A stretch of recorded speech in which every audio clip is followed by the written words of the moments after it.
Hello from Otet Markets. This is Ahura with short review on US labor market data and market reactions. As always, let's check first the data we had, and then we can see how market reacted to these numbers.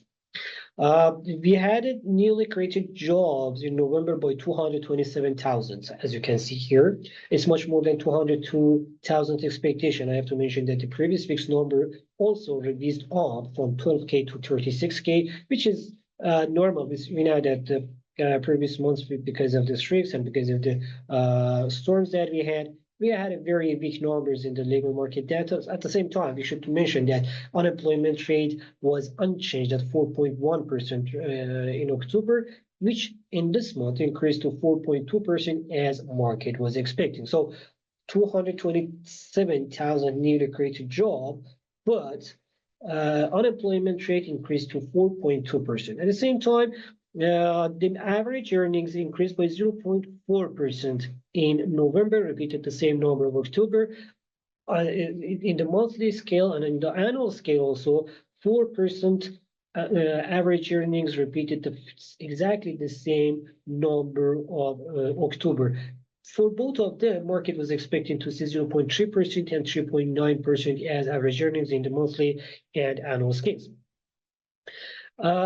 Government payrolls also increased by 33,000, while the private payrolls increased by 194,000. This is both of them, actually, not both of them, we can say the privately sector increased much better than expectation. But in the government's payrolls, we can say that because of that the first week we had the US election. For the election, we had more employed during the November first week. But after that, after the election, governments, this short period employees, we didn't have any other reason to get that because of the election we had. We had some newly hired people for the election stuff, but after that, we didn't need. But that's why we can see that 38,000 hiring for the October, but for November it decreased to 33,000. Even thought that 33,000 part of that is because of the first week's election.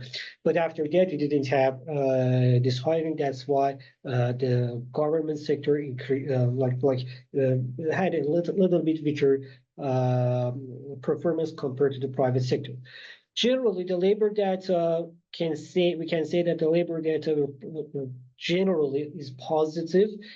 Even thought that unemployment rate increased to 4.2%, but generally 227,000 newly created job, it's fine. We can say that, okay, the labor market still can create a job, and these numbers are somehow standard, same things that we had pre-COVID-19. At the same time, yesterday also we had initial jobless claims and continuing jobless claims. We saw that the initial jobless claims increased to 223,000, but continuing jobless claims fell, which means that the people that they are getting unemployed, they are not going to stay so long time unemployed, and they get hired in 1 or 2 weeks, which means that the labor market is still strong. So but still, after these numbers and considering yesterday's and last, generally this week's Fed speaker's comments, we can say that right now we have more chance for 25 basis point rate cut in December meeting, which means that right now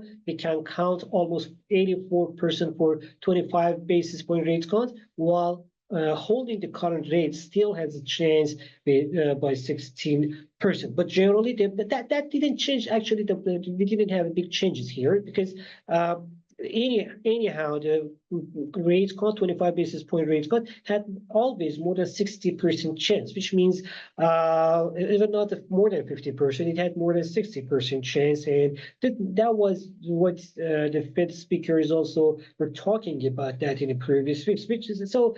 Numbers are positive, numbers are fine. Unemployment rate increased to 4.2%, but we didn't have such a big surprise here.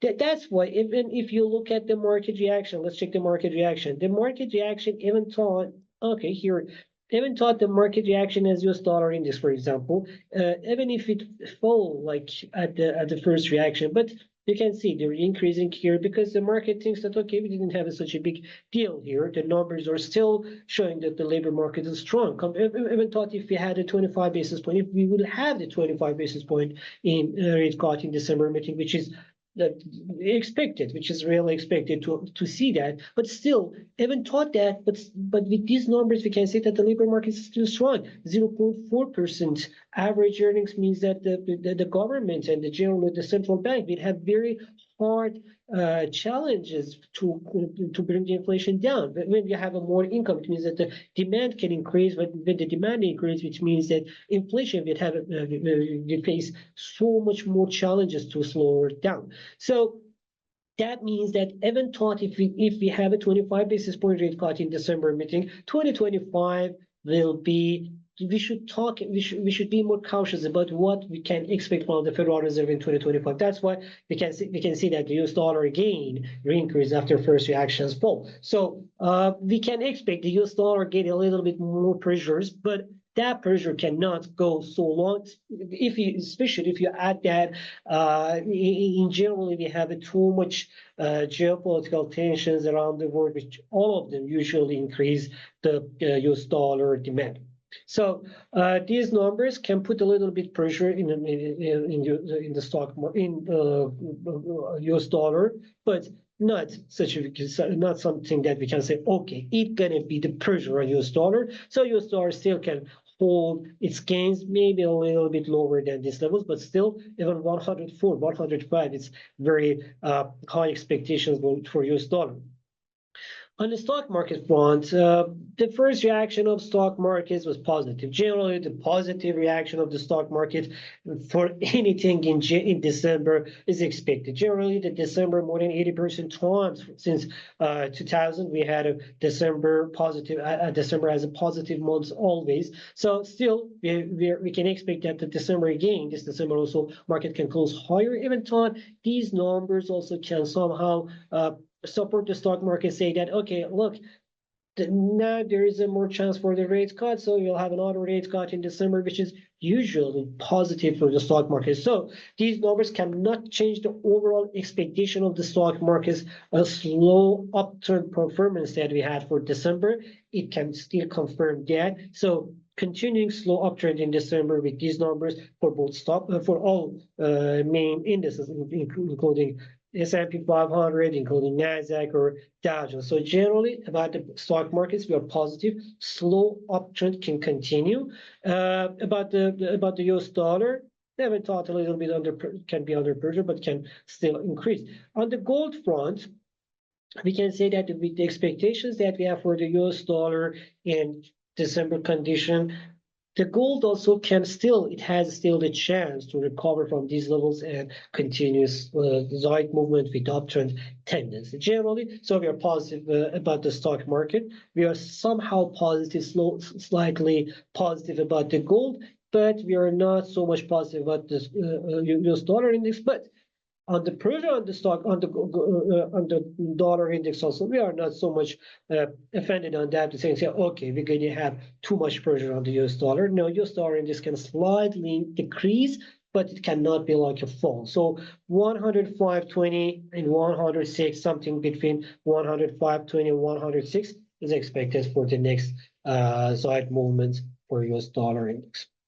That's what we had in the markets as a data and as a reaction in the stock markets, gold, US dollar, and stock markets.